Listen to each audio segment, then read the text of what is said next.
Jadi saya baca Alkitab dari sejak kitab Kejadian, baca semua, terus baca terus, selidiki terus, baca terus, baca terus. Itu belum jadi orang Kristen dan belum percaya. Selesai perjanjian lama, dikritik ini, dikritik ini, kritik ini, sampai Matius, Markus, Lukas, dan tiba giliran Yohanes. Disitulah Tuhan membuka hati saya ketika membaca Yohanes 1 ayat 1, pada mulanya adalah firman, firman itu bersama dengan Tuhan, dan firman itu adalah Tuhan. Penemuan saya ini, kenapa jadi geger? Saya kan belum jadi Kristen, jadi tidak cerita pada orang Kristen, cerita di tempat saya yang dulu, yang lama itu.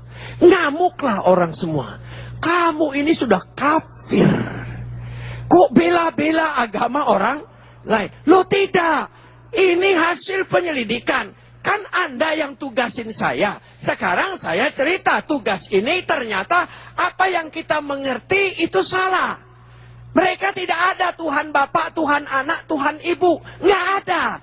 Ya, Tuhan tidak punya ibunya. Kata Bapa dan Anak itu hanya untuk menunjukkan bahwa firman itu berasal dari Bapa, sehakikat dengan Bapa, ya, melekat dengan Bapa, sama agungnya, sama mulianya. Dari situlah, karena Tuhan harus punya firman. Karena firmanlah menciptakan segala sesuatu. Firman tidak diciptakan Tuhan. Kalau firman diciptakan Tuhan, berarti Tuhan sempat tidak punya firman. Dengan firman apa dia menciptakan firman? Ah, begitu. Dari situlah saudara, marah, akhirnya masuk penjara. 6 tahun dalam penjara. Setelah di penjara baru mendapat panggilan bahwa saya ingin menjadi hamba Tuhan. Hamba Tuhan dipanggil karena melalui penjara, sama seperti Rasul Paulus, sama seperti Rasul Petrus. Kan rasul-rasul itu pernah masuk penjara semua. Waduh, pengalaman pribadi saya sama sederet dengan rasul-rasul. Hamba Tuhan yang asli adalah hamba Tuhan karena imannya, karena pernah masuk penjara. Yang tidak pernah masuk penjara, palsu semua. Gimana? Loh, jangan tepuk tangan. Bagaimana kalau tradisi itu saya pakai sebagai kebenaran untuk mengesahkan pengalaman saya untuk diikuti oleh orang-orang? Ini contoh. Jadi jangan kagum dengan pengalaman orang. Sehebat apapun pengalaman itu buat dia pribadi, kebenaran yang kita ikuti bukan pengalaman orang itu, adalah firman Tuhan. Yesus berkata, akulah jalan, kebenaran, dan hidup. Seorang pun tidak sampai kepada Bapa kalau tidak melalui aku. Dan kita ikut siapa? Yesus. Amin, saudara. Ini penting sekali. Pengalaman orang itu seperti rambu-rambu lalu lintas saja, bukan tujuan kita. Itu pengalaman saya dalam penjara. Nah, di penjara 6 tahun ditahan. Ya, zaman dulu itu ditahan dulu, ditangkap dulu, ditahan dulu, baru diperiksa. Makanya saya takut kembali ke zaman itu, saudara. Bahaya kalau kembali lagi ke zaman itu. Orang enak saja ditangkap. Setelah 1 tahun baru diperiksa. Ditanya namanya siapa, kerjaannya apa, alamatnya apa. Setelah 1 tahun itu, saudara. Jadi selama 1 tahun itu mikir-mikir, aku ini salah apa, dosa apa. Waduh, kalau ingat sampai hari ini, kadang-kadang masih terbangun karena pikir saya masih di penjara, saudara. Karena tidak tahu kapan bebasnya. Sekarang enak, hukum sudah jalan. Ya, kalau dulu tangkap dulu, baru periksa. Sekarang periksa terus nggak ditangkap-tangkap. Loh ya, ini sudah jalan, saking jalannya saudara ya, sudah saking jalannya. Nah dari situlah, dari pengalaman penjara ke penjara, dari penjara ke penjara. Dalam pengalaman penjara, apa saya tidak mendapat sebuah penglihatan Tuhan? Saya mendapat ketika saya menderita, disiksa dalam kamar kaca, disiksa, disetrum, dicabut kuku saya ini melalui injakan kursi itu yang ditekankan ke jempol saya ini sampai copot. Sungguh secara pribadi saya tidak kuat, tetapi Tuhan selalu memberikan kekuatan. Ketika saya kembali ke kamar, saya merasa, aduh Tuhan, saya tidak mampu. Lebih baik saya ikut kembali perkataannya. Saya tidak mampu, kayaknya saya mati dalam penjara ini. Saya mati. Sudahlah, saya ikutin saja. Sebab tawarannya begini, kalau kembali lagi, selesai. Sudah. Ya sudah. Saya sudah bertekad mau kembali lagi. Oke. Ketika berhadapan dengan pemeriksa, yang keluar dari mulut saya, bukan saya menyatakan ingin kembali. Saya menyatakan sebaliknya. Saya bernama Abu Bakar Masud Yusuf Roni. Seujung rambut pun tidak akan menyangkal. Yesus adalah juru selamatku.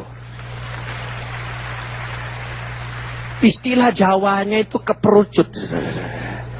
Ngomong begitu padahal maksudlah akal lain. Akal ingin ikuti supaya tidak mati dalam penjara. Tapi hati yang berbicara lebih kuat. Apa itu bukan pekerjaan Roh Kudus? Katakan. Apa itu bukan pekerjaan Roh Kudus? Pekerjaan Roh Kudus bukan? Jadi jangan saudara pikir, oh itu bukan pekerjaan Roh Kudus karena Pak Yusuf tidak berbahasa lidah. Hanya sekedar itu. Siapa bilang saya tidak berbahasa lidah? Saya berbahasa selalu pakai lidah. Loh supaya kita tidak boleh secara tradisi kita mengakui sebagai kebenaran. Kita harus mengakui kebenaran itu adalah Alkitab. Dan lebih daripada Alkitab, sekali lagi, lebih daripada Alkitab, pribadi Yesus itu. Itulah pegangan kita segala-galanya. Amin. Kalau Alkitab ini tidak berbicara pribadi Yesus, dia tidak ada gunanya. Karena segalanya. Karena itu iman kita bergantung kepada pribadi kita. Kepada pribadi siapa namanya? Yesus. Sekali lagi katakan siapa? Yesus. Saudara, saya inginkan nyatakan begini. Ini contoh. Ini kebenaran. Ini kebenaran. Dan tadi tradisi. Saya kan tidak boleh mengklaim bahwa semua. Saudara, ketika saya di penjara, Kenapa saya tiba-tiba tergerak jadi pendeta? Jadi melayani Tuhan. Dulu tidak ada pikiran. Ya. Begini. Karena di penjara, khususnya di Kalisosok. Saya pernah di Kalisosok itu 2 tahun 5 hari. Pindah. Saya dipindahkan dari Jakarta, dari sini Satgas Kopkamtib, pindah lagi ke Cipinang, dari Cipinang pindah Kalisosok, dari Kalisosok ke RTM, dari RTM kembali lagi ke Kalisosok. 2 tahun 5 hari. Keliling. Biaya pemerintah lagi, enak saudara. Loh iya. Dan apa yang terjadi? Waktu pindah dari Jakarta ke Surabaya, itu saya di borgol. Tapi bukan borgol begini. 1 borgol di saya, 1 borgol di pengawal saya. Jadi kita berdua di borgol gitu. Kuncinya dipegang komandan. Jadi kami berjalan berdua. Dia bergerak, saya bergerak. Saya kemana saja dia ikut. Sehingga orang pikir mana tahanan, mana pengawal. Nggak tahu dia saudara. Apa dua-dua ini tahanan? Tidak ada bedanya. Lalu giliran di pesawat, saya bilang saya mau ke toilet. Terpaksa dia ikut. Karena borgolnya 1. Saudara tahu toilet pesawat itu kan kecil. Jadi dia terpaksa setengah badan ikut. Ya tidak mau dia harus ikut. Dari situ saya mulai dapat ilham. Oh, Tuhan beserta saya, tidak pernah melepaskan saya. Bagaikan saya dengan pengawal ini diborgol menjadi satu. Seiring sejalan, dia tidak pernah melepaskan saya. Amin, saudara. Itu ikatan kekal. Kuncinya disimpan oleh Bapa Kerajaan Sorga. Jadi saya senyum setelah dari kamar mandi. Dia tanya saya, kenapa senyum-senyum? Saya bilang, kita diborgol ini bagaikan Tuhan menyertai saya. Dia bernama Immanuel. Begini, tidak bisa lepas, sejalan.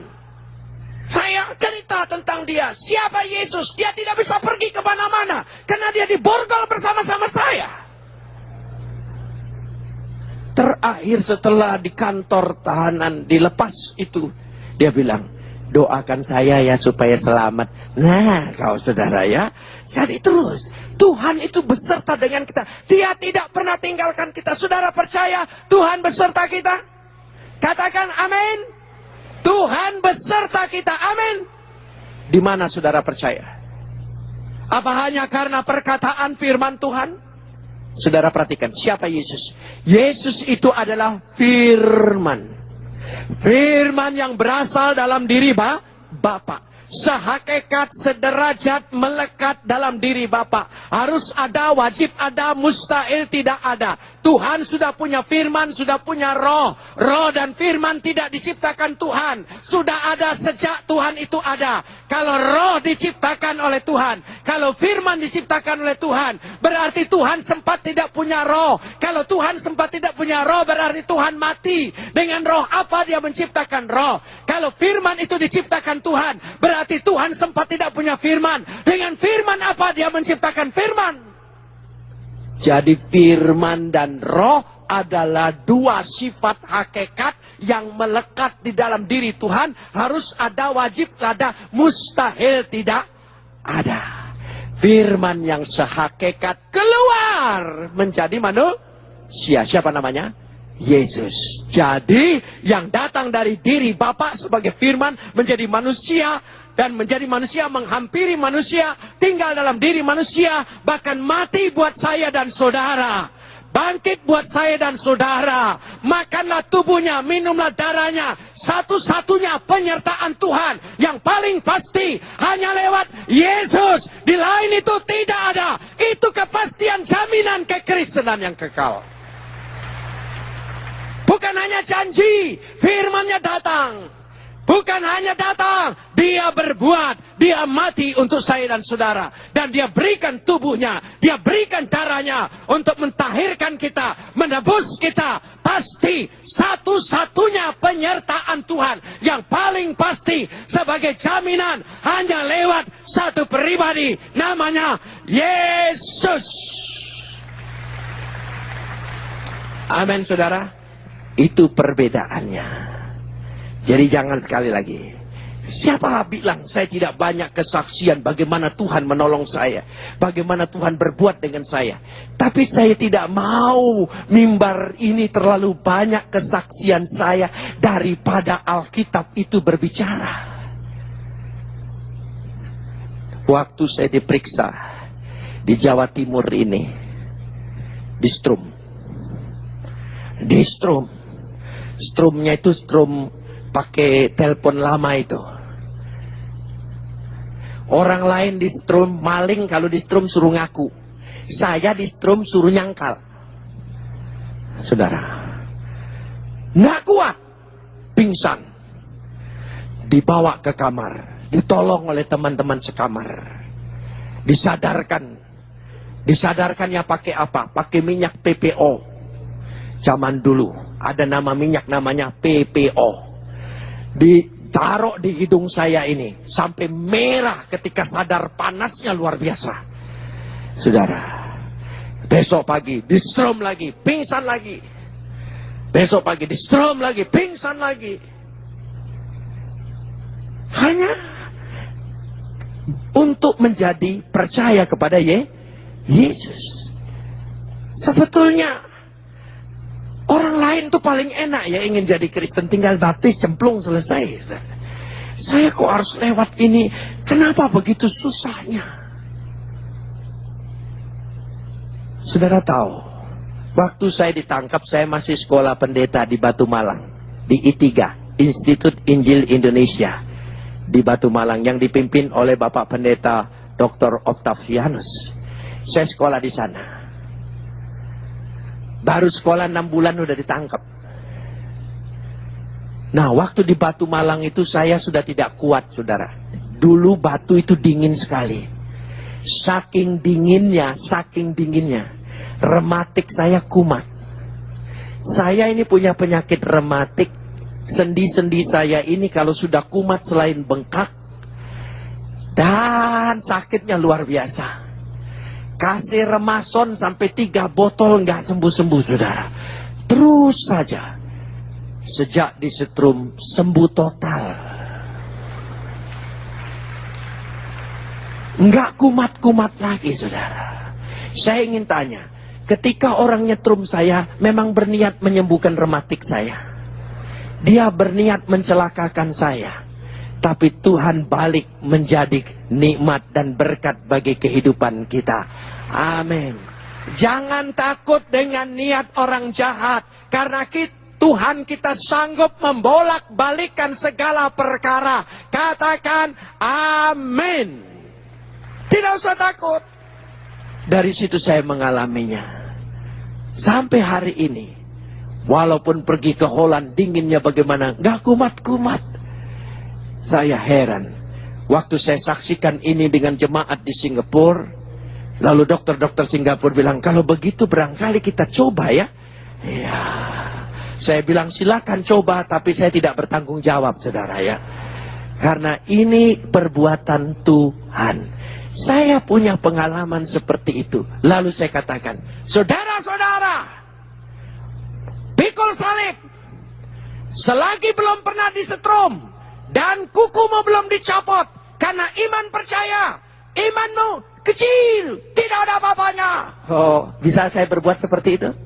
Tidak bisa. Saudara cerdas dengan saya. Kenapa dengan yang lain ngangguk-ngangguk terus, saudara ya? Iya, cerdas, saudara. Tidak bisa pengalaman pribadi orang dijadikan pegangan ajaran. Dia hanya sebatas katakan tradisi. Katakan lagi apa? Amin, saudara. Tradisi. Otoritas yang mengajar kita adalah firman Tuhan. Dan firman Tuhan itu sudah menjadi manusia. Sudah jadi suatu pribadi. Siapa namanya? Kalau hanya jadi kitab suci, hanya buku petunjuk. Seperti kita beli elektronik kan selalu ada buku petunjuknya. Tapi terus terang saja, tidak pernah dibuka-buka. Lebih baik praktek langsung, tunjukkan ini. Beli handphone, saudara pernah buka buku petunjuknya? Jarang. Nanya, ini prakteknya gimana? Ini. Selesai, saudara. Jarang buka-buka, saudara. Karena itulah, kita kalau hanya kitab suci, kita bersyukur firman itu menjadi manusia. Dia berkarya, dia melakukan, dia menebus, dia bertindak, dia menolong, dia mati, dia bangkit, dia hidup, dan dia akan datang kembali menjemput kita semua. Amin. Mari kita berdoa.